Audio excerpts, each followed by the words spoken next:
لفظ کیوں پیدا ہوئے لوح قلم کس کے ہیں؟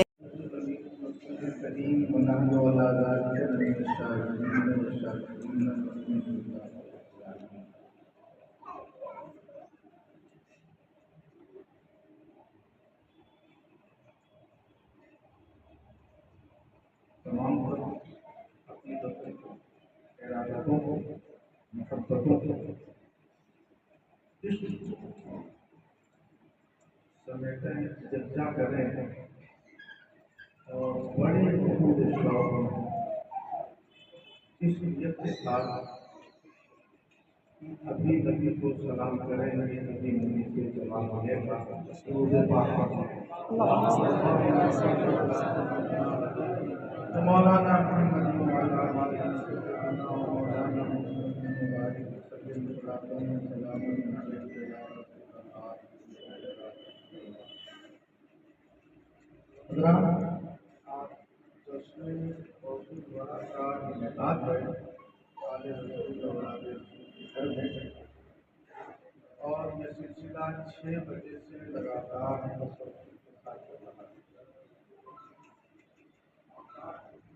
اور یہ بچے مدرسے میں 8 بجے سے 1 بجے تک مدرسے میں ٹھنڈی وغیرہ میں شرکت کیا، اور اس کے بعد انہیں نبی کے دم اور دولت پر حاضر آئے بھاگنے ہیں اور مولانا ایسے پاک ہے اپنے آپ کو مولانا پڑھا۔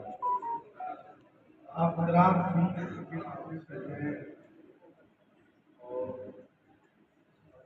بچوں کی وجہ سے سامنے میں سب کے چہرے سے آیا ہے کہ سبھی لوگ پڑھے لکھے ہیں، ہوشیار ہیں، اور سب کے چہرے سے لگ رہا ہے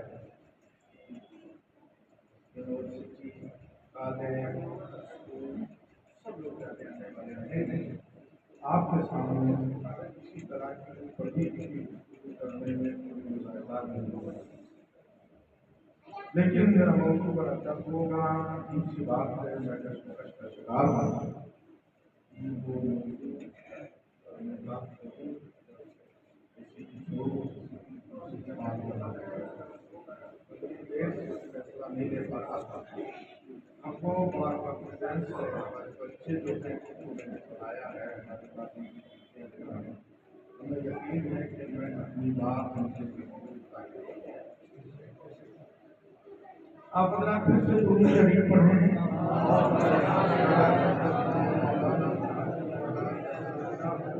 مولانا محمد وبارک وسلم صلاۃ وسلام علیک یا رسول اللہ۔ شاعر نے کہا ہے آسان خدا خدا نہ باشد، آسان خدا خدا نہ باشد، لیکن سے خدا خدا نہ باشد۔ جو اللہ والے ہوتے ہیں قسم خدا کی جو خدا نہیں ہوتے، لیکن خدا سے کسی لمحہ جدا بھی نہیں ہوتے، خدا سے کسی لمحہ جدا بھی نہیں ہوتے۔ اور کسی شاعر نے کہا ہے کہ نفوس ان خرقپوشوں کو، نفوس ان خرقپوشوں کو ارادت کو دیکھے، نفوس ان خرقپوشوں کو ارادت ہو تو دیکھ کو، یدے بیضا لیے بیٹھے ہیں اپنی آستینوں میں۔ تھوڑا سا مشکل ہو گیا ہوگا، یدے بیضا کیا ہے؟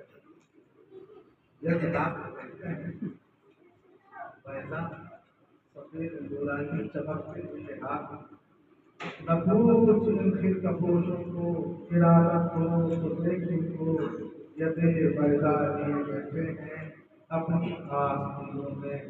آسان خدا خدا نباشند، لیکن سے خدا خدا نباشند۔ قرآن عظیم کی ایک آیت پڑھی ہے، اللہ پاک نے فرمایا کہ اِنَّا عَرَضْنَا الْأَمَانَةَ عَلَى السَّمَاوَاتِ وَالْأَرْضِ وَالْجِبَالِ۔ ہمیں ایک امانت آسمانوں پر، زمین پر، پہاڑ پر پیش کیا۔ إن عرضنا الأمانة على السماوات والأرض والجبال فأبين أن يحملنها وأشفقن منها. تو سب نے اس امانت کو لینے سے انکار کر دیا. وَأَشْفَقْنَ مِنْهَا، اور سب کے سب اس امانت کو لینے سے ڈر گئے. وَحَمَلَهَا الْإِنسَانُ، اور حضرت انسان نے اس امانت کو اٹھا لیا. موضوع تو بڑھ سکتے تھے. یہ پہلے تو یہ دیکھیں کہ حکم ربانی کو کون ٹال سکتا ہے؟ ربانی احکام کو جو ٹالے وہ تو مردود ہوتا ہے، مردود بارگاہ کر دیا جاتا ہے. حضرت آدم علیہ السلام کے سجدے کی بات آئی تھی. فسجد الملائکہ، تمام فرشتوں نے سجدہ کر لیا. ابا واستکبر وکان من الکافرین، انکار کیا تھا شیطان نے تو وہ کافرین میں سے ہو گیا. اللہ رب العزت نے یہ امانت ہے، اس امانت کو آسمانوں پر، زمینوں پر، پہاڑوں پر نہیں کر پائے. سب نے اس امانت کو لینے سے انکار کر دیا، لیکن حضرت انسان نے اس امانت کو اٹھا لیا. آئیے دیکھیں تخلیق کے اعتبار سے، بناوٹ کے اعتبار سے انسان بڑا ہے یا یہ آسمان اور زمین اور پہاڑ؟ کوئی ترازو ہی دنیا میں نہیں بنا کہ پہاڑ کو تولا جا سکے. ہے کسی کے پاس ترازو؟ کسی کے پاس کوئی انچی ٹیپ نہیں ہے جس سے آسمانوں کی لمبائی اور چوڑائی کو نہ کرے. زمین کی پیمائش کا دعویٰ ہے، لیکن انسان کو ایک پلے میں رکھو اور زمین کو اس کے پورے تودے کوڑا ایک ترازو میں رکھو. کیا 2-4 لاکھ انسان بھی مل کر کے پلے کو اٹھا سکتے ہیں؟ خلقت کے اعتبار سے، پیدائش کے اعتبار سے، بناوٹ کے اعتبار سے اگر دیکھیں تو یہ جو مخلوق ہے آسمان، یہ مخلوق زمین، یہ مخلوق پہاڑ، یہ تو بڑے عظیم الجثہ ہیں، بڑے بھاری ہیں، بڑے اونچے ہیں، بڑے بلند ہیں. اپنی لمبائی چوڑائی کے اعتبار سے بڑے وسیع و عریض ہیں. اور حضرت انسان یہ تو بڑے کمزور ہیں. مگر اللہ رب العزت نے جو امانت پیش کروائی ہے تو ان سبوں نے لینے سے انکار کر دیا، اور حضرت انسان نے اس امانت کو اٹھایا. آؤ دیکھتے ہیں کہ اس کمزور سے انسان نے وہ کیا امانت ہے جس کو اپنے کندھے پہ اٹھا لیا.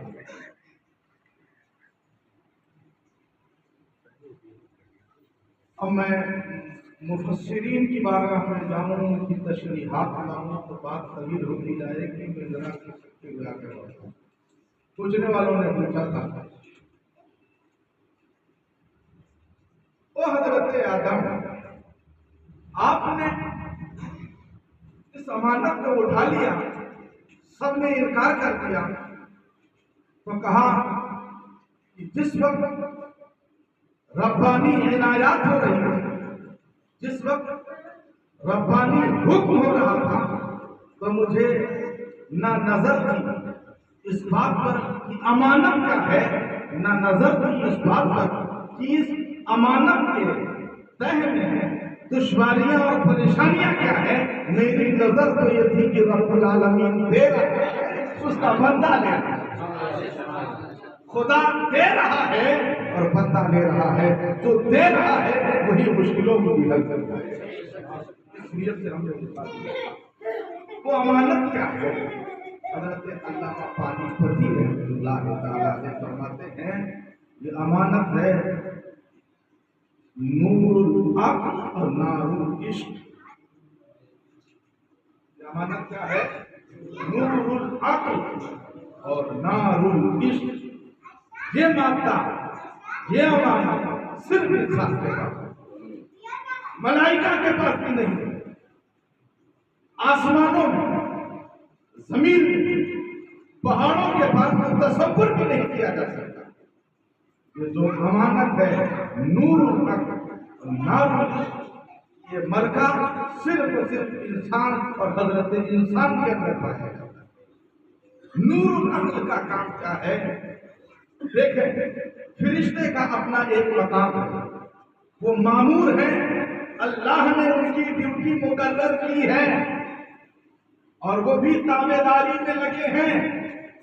مگر جو فرشتہ پہلے آسمان پر ہے عبادت کی بنیاد پر، وہ ساتویں آسمان نہیں جا سکتا ہے. یہ حضرت انسان کا کمال ہے کہ اگر وہ اپنے رب تبارک و تعالیٰ کی دی ہوئی امانت کا صحیح پریوگ کرتا ہے تو وہ زمین سے اٹھ کے لامکہ وہ زمین سے اٹھ کے لامکہ تک چلا جاتا ہے. جو لامکہ گیا ہے وہ کون گیا؟ وہ حضرت انسانی سے جناب محمد رسول اللہ. کوالٹی صرف انسان کو حاصل ہے. کیا ہے وہ؟ نور العقل اور نار العشق. نور العقل کے ذریعے سے انسان معرفت الہی کا استدلال کرتا ہے.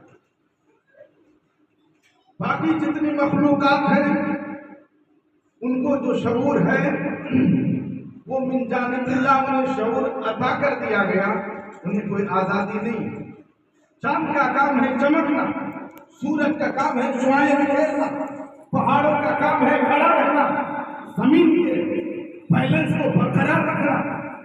زمین کا کام ہے پودا سبزہ اگانا اور انسان کے لیے اپنے دامن کو کشادہ رکھنا، رہنے اور بسنے کے لیے. آسمان کا کام ہے تنے رہنا. یہ سب کی اپنی ڈیوٹی ہے، وہ اپنی ڈیوٹی پر مامور اور مقرر ہے. انسان کو چھوٹ دی گئی ہے، نور العقل سے عطا کیا گیا ہے. تم علوم کے ذریعے سے، خدا کی تخلیقات کے ذریعے سے یہ پتہ لگاؤ، معرفت الہی حاصل کرو کہ کائنات کا ایک ہی خالق ہے. یہ تمہاری ڈیوٹی. تم پتہ لگاؤ کہ کائنات کا پالنہار ایک ہی پالنہار ہے. یہ تمہاری ڈیوٹی ہے. تم کو پتہ چلانا پڑے گا عقل کے ذریعے سے. عقل کو استعمال کرو گے علم کے لیے اور علم تم کو لے جائے گا معرفت الہی پر، پہنچائے گا تم کو خدا کی معرفت تک، اور تمہارے دل سے وہ شبہات دور ہو جائیں گے. پھر یہ سب پیشانی آوارہ گردی کا شکار نہیں ہوگی. پھر معبودان باطل کے آگے یہ پیشانی ہرگز نہ جھکے گی. نور العقل کا استعمال کرو گے معرفت الہی حاصل ہوگی. نار العشق کا کام کیا ہے؟ نار العشق جب کوئی معرفت الہی پالے گا، اس منزل کو پہنچ جائے گا. کائنات کا ایک ہی خالق ہے، ایک ہی مالک ہے، ایک ہی پالنہار ہے. تو پھر اس کے دل میں ایک للک پیدا ہوگی کہ وہ جو خالق ہے، وہ مالک ہے، کتنے پردوں میں رہتا ہے. ہم تو اسے جاننا چاہیں گے، ہم تو اسے پہچاننا چاہیں گے. معرفت الہی علوم کے ذریعے سے اس کے وجود کا علم ہوا، پھر اس کے صفات کی طرف وہ پڑھنے کی کوشش کرے گا. پھر کیا ہوگا؟ وہ جو انسان کے پاس مادہ ہے نار العشق، وہ عشق کی آگ، معرفت کی راہ میں جتنے بھی پردے ہوں گے سارے پردے کو عشق کی آگ جلا کے خاکستر کر دے گی. اور پھر اس کی نگاہوں میں جلوہ الہی ہی بنے گا. پھر اس کی نگاہوں میں صرف جلوہ الہی ہی نظر آئے گا. پتے پتے میں خدا کا جلوہ، ذرے ذرے میں خدا کا جلوہ، کان کان میں خدا کا جلوہ، چاند میں بھی خدا کا جلوہ، سورج میں بھی خدا کا جلوہ، پہاڑ میں بھی خدا کا جلوہ، زمین کے ذرات میں خدا کا جلوہ. پھر اسے ہر جگہ خدا ہی کا جلوہ نظر آئے گا. سبحان اللہ. اور جب کوئی اس منزل کو پا لے گا نور الحق اور نار العشق کی بنیاد پر، جب کوئی اس منزل کو پا لیتا ہے تو جانتے ہیں کیا ہوتا ہے؟ پھر وہ خدا کا ہو جاتا ہے، ساری خدائی اس میں ہو جاتی ہے۔ نعرہ تکبیر، اللہ اکبر، نعرہ رسالت، یا رسول اللہ، مولانا ظہیر عباس صاحب قبلہ، زندہ باد، مولانا ظہیر عباس صاحب قبلہ، زندہ باد، نعرہ تکبیر، اللہ اکبر، نعرہ رسالت، یا رسول اللہ. پھر ہوتا یہ ہے، پھر وہ خدا کا ہو جاتا ہے، پھر ساری خدائی اس کی ہو جاتی ہے۔ پھر عجیب بات ہے کہ انسان شیر سے ڈرتا ہے مگر وہ خدا کا بندہ شیر کے سر پہ ہاتھ پھیرتا ہوا نہیں بنتا۔ لوگ پھر ایک بات اور تھوڑی سی بات ہوتا ہے،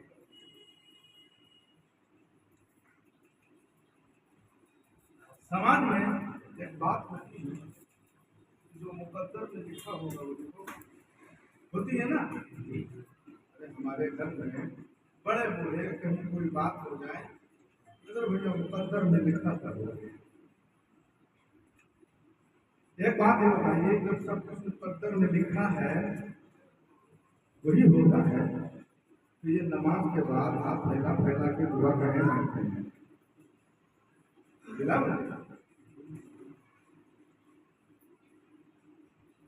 مقدر میں لکھا ہے وہی ہوگا نا، دعا کہیں گا تو قرآن عظیم کی آیت کا کیا مطلب ہوگا؟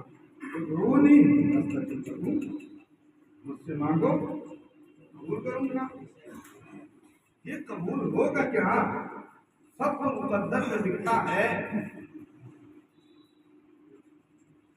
اچھا پھر حضرت دعا کر دی، سید صاحب کے اندر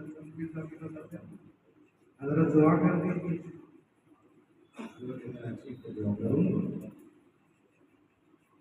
وعدہ بھی کر لیتے ہیں، اور دنیا آج تک یہ کہیں نہیں آ رہی ہے جو مقدر میں لکھا ہوگا تو کوئی بات ہے، سسٹم کو سمجھنا پڑے گا، سسٹم کو سمجھنا پڑے گا۔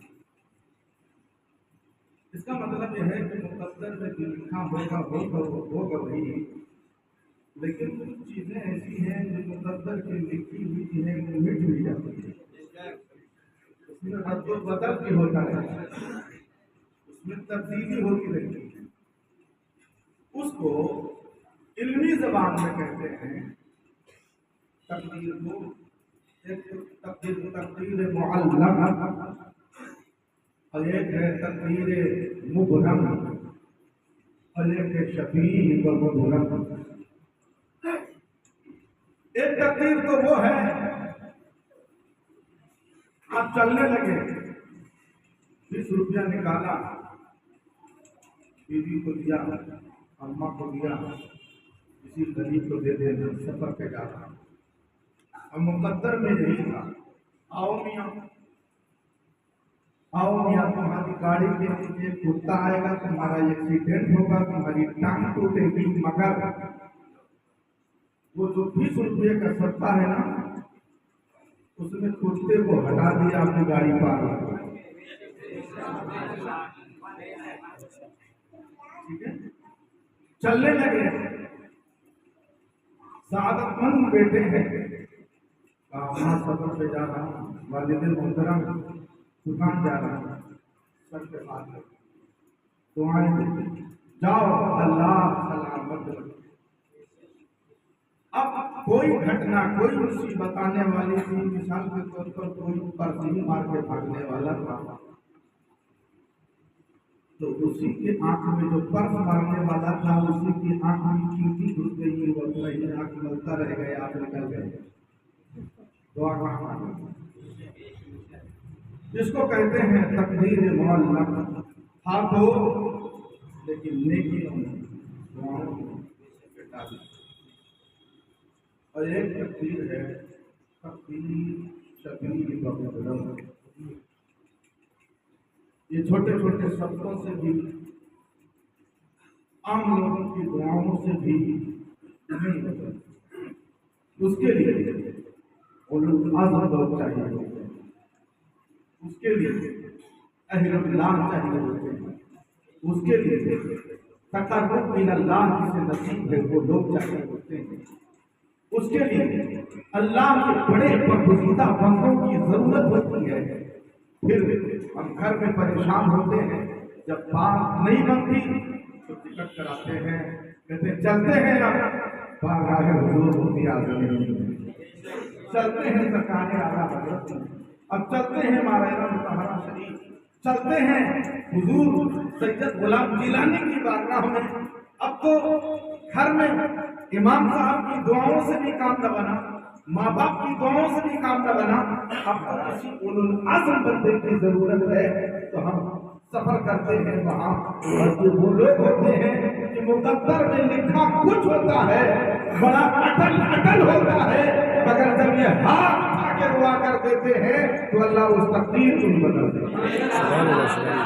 اس کو کہتے ہیں شبیہ المجرم، اور قرآن عزیز نے کہا ہے اللہ پاک نے یمحو اللہ ما یشاء ویثبت، اللہ جو چاہتا ہے محو فرما دیتا ہے اور جو چاہتا ہے ثبت فرما دیتا ہے۔ ایسا نہیں ہے کہ دستور ہند کی طرح اب جو قانون بن گیا ہے اس کے لیے جب تک کورم پورا نہیں ہوگا، پورا سب کا سپورٹ نہیں ہوگا تو قانون نہیں بدلا جا سکتا۔ یہ قانون انسانوں کے اپنے بنائے ہوئے ہیں، یہاں کے دانشوروں کا بنایا ہوا ہے۔ کئی دانشور کئی ذمہ دار ملیں گے تو قانون بدلے گا، وہ تو رب العالمین ہے، وہ قادر مطلق ہے، قانون کو بدلنے میں، تقدیر کے بدلنے میں وہ کسی کا محتاج نہیں۔ یمحو اللہ ما یشاء ویثبت، جو چاہتا ہے محو فرما دیتا اور جو چاہتا ہے مقدر فرما دیتا۔ اور یہ کس سے ہو جاتا ہے؟ اولو العزم لوگوں سے ہو جاتا ہے۔ ایک بات بتا دوں، آخری بات اور بات سرکار کو سے پاک رضی اللہ تعالیٰ عنہ کا درجہ کیا ہے؟ اللہ کے نبی صاحب میں جو شان آخری نبی کی ہے صلی اللہ علیہ وسلم، ولیوں میں وہی شان غوث پاک کی ہے نا۔ غوث پاک کا عالم یہ ہے، غوث پاک فرماتے ہیں کہ میں پہلے اس کو غوث پاک نہیں فرماتے ہیں، اس کو علماء فرماتے ہیں۔ تقدیر مبرم وہ ہے کہ وہ بدلتی ہی نہیں۔ جب کوئی اولو العزم بندہ اس کے لیے ہاتھ اٹھاتا ہے تو دل پہ القاء کر دیا جاتا ہے، خاموش اپنی زبان روک لے، اللہ تبارک و تعالیٰ اس کو نہیں بدلے گا۔ یہ اٹل ہے، اس میں تبدیلی نہیں ہو سکتی۔ سرکار غوث پاک فرماتے ہیں کتنے دنیا میں ولی ایسے ہیں کہ جب وہ لوح محفوظ پر دیکھتے ہیں اور کسی کی تقدیر کی تبدیلی کی دعا کرنا چاہتے ہیں تو اپنے ہاتھ نیچے کر لیتے ہیں کہ یہ تو تقدیر مبرم ہے، یہ بدل نہیں سکتی۔ تو اسے پاک فرماتے ہیں جو سب کو مبرم دکھتا ہے وہ مجھے شبیہ مبرم دکھتا ہے۔ مطلب یہ ہے کہ جو کوئی نہیں بدل سکتا عبد القادر اسے بھی بدلوا دے۔ یہ ہے سرکار غوث پاک کی شان کہ جو کسی سے نہیں بدلتی وہ ان سے بدل جاتی ہے۔ وہ بڑھیا کی کشتی بیٹے کی بارات ڈوب گئی تھی، زمانہ ہو گیا تھا، بتانے والوں نے نہیں بتایا، مگر حالات کیا ہوئے؟ سرکار غوث پاک نے جب چاہا تو بارات کرنے سے اسے پاک ہو جاتا۔ تو سرکار غوث پاک کی شان بڑی اعلیٰ ہے۔ کسی بھی بارگاہ سے خیر پانے کے لیے تعلق کا گہرا اور مضبوط اٹوٹ ہونا چاہیے، اور بس کسی کی بھی بارگاہ، اپنے شیخ کی بارگاہ سے بھی اگر آپ کو فیض چاہیے، عشق، پیار، محبت، تعلق لگاؤ بڑا مضبوط، بڑا مستحکم۔ زبان سے نہیں، صرف دل سے۔ اور اگر یہ بات پیدا ہو جائے تو اسی کو مرید کہتے ہیں۔ مرید لوگوں نے جو مانا کہ ہاتھ میں ہاتھ رکھ کر کے جو کلمہ، جو الفاظ پیر و مرشد نے کہلا دیا وہ ہم نے ادا کر دیا، ہم مرید ہو گئے۔ مرید اسے نہیں، مرید اسے کہتے ہیں کہ جو الفاظ ادا کرائے گئے ہیں ان کو زبان سے ادا کرا کے وہ دل کی تختی پہ نوٹ ہو جائیں تو اسے مرید کہتے ہیں۔ اور جب یہ تعلق اور یہ نسبت ہوگی تو پھر کیا ہوگا؟ سرکار کو پاک فرماتے ہیں میرا مرید، مطلب وہ مرید نہیں جس نے ہاتھ پہ ہاتھ دیا، میرا ارادت مند، میرا چاہنے والا اگر مغرب میں رہے میں مشرق میں رہوں، اس کا پلٹ بھی کہہ سکتے ہیں کہ میں مغرب میں رہوں وہ مشرق میں رہے اور اس کا سطر بھی کھل جائے تو میں ہاتھ بڑھا کے اس کی سطر پوشی کر دیتا ہوں۔ سطر پوشی کر دینا ایک تو شرع کے خلاف ہونے والی حرکت کی طرف اشارہ ہے کہ یہ اگر مجھ سے نادانستہ طور پر کوئی خطا ہو رہی ہو تو میں دستگیری کر کے اس کی مشکل کشائی کر دیتا ہوں۔ سرکار غوث پاک کو اللہ نے وہ رتبہ عطا فرمایا، اگر ارادت سچی ہو مشکلوں میں پڑ جاؤ پھنس جاؤ تو سرکار غوث پاک وہیں سے ہاتھ بڑھا کے مشکلوں کو آسان کرتے ہیں۔ کچھ بزرگ ہوتے ہیں جو واصل اللہ ہوتے ہیں اور کچھ لوگ بزرگ ہوتے ہیں جو واصل المخلوق ہوتے ہیں۔ ایک مکمل ٹاپک ہے، موقع ملے گا بات کروں گا، چلتے چلتے اتنا بتا دوں جو واصل اللہ کون ہے، واصل المخلوق کون ہے۔ کچھ لوگ ہیں جو بعد انتقال پھر گرو شریف میں مستغرق ہو کر کے یاد الہی میں محو ہو کر کے وہ اللہ ہی کی طرف ادھر عالم برزخ میں بھی اللہ ہی کی طرف مشغول و مصروف رہتے ہیں، اور کچھ وہ ہوتے ہیں جو واصل المخلوق کی بعد انتقال دنیا سے وصال کے بعد جس طرح ان کی دستگیری کرنا، ان کا مخلوق خدا کی خدمت کرنا جس طرح ان کی زمین پہ عادت تھی، بعد وصال بھی اسی کام پہ وہ معمول رہتے ہیں۔ جب بھی کوئی ان کے پاس جاتا ہے، اگر اولاد کے لیے جاتا ہے تو اولاد مل جاتی ہے، بیمار جاتا ہے شفا مل جاتی ہے، محتاج جاتا ہے غنی ہو کے آتا ہے، وہ واصل المخلوق ہوتے ہیں۔ اور خدا پاک کی بارگاہ سے وہ دعا کرا کے وہ ہماری مشکلات کو آسان کرتے ہیں۔ بے شک سبحان اللہ۔ کم ہے کبھی مقام نہیں۔